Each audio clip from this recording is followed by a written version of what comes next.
Hey guys, আসসালামু আলাইকুম। কি অবস্থা সবার? আজকে আমরা দেখতে চলেছি বাংলাদেশ বনাম নেদারল্যান্ডসের টি-20 ম্যাচ। নেদারল্যান্ডসের বিপক্ষে টসে জিতে বাংলাদেশ ফিল্ডিং করার সিদ্ধান্ত নেয়। আম্পায়ারদের ট্রেনিং করাতে 2 বছরের চুক্তিতে বাংলাদেশে আসছেন সাইমন ট্রাফেল। দ্বিতীয় টি-20তে টিভি আম্পায়ার হিসেবে দায়িত্ব পালন করছেন নারী আম্পায়ার সাতিরা জাকির জেসি। টানা 2 বলে 2 উইকেট নাসুম আহমেদের।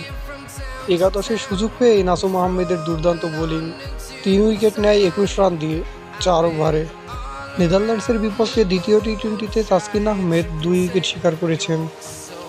দ্বিতীয় টি-20তে নেদারল্যান্ডসকে 103 রানে অল আউট করেছেন বাংলাদেশ। নেদারল্যান্ডসের বিপক্ষে দ্বিতীয় টি-20তে 2 উইকেট শিকার করছেন মোস্তাফিজুর রহমান। সিলেট আন্তর্জাতিক ক্রিকেট স্টেডিয়ামে গ্যালারির একাংশ। নেদারল্যান্ডসের বিপক্ষে দ্বিতীয় টি-20তে তানজিদ হাসান তামিমের অর্ধশতক। নেদারল্যান্ডসকে 9 উইকেটে হারিয়ে 1 ম্যাচ হাতে রেখে সিরিজ জিতল Bangladesh. Bangladesh one by 9 wickets. আর গাইস, এই ধরনের ভিডিও পেতে নিত্য নতুন এক্সপ্লেইন পেতে সাবস্ক্রাইব করুন। ধন্যবাদ।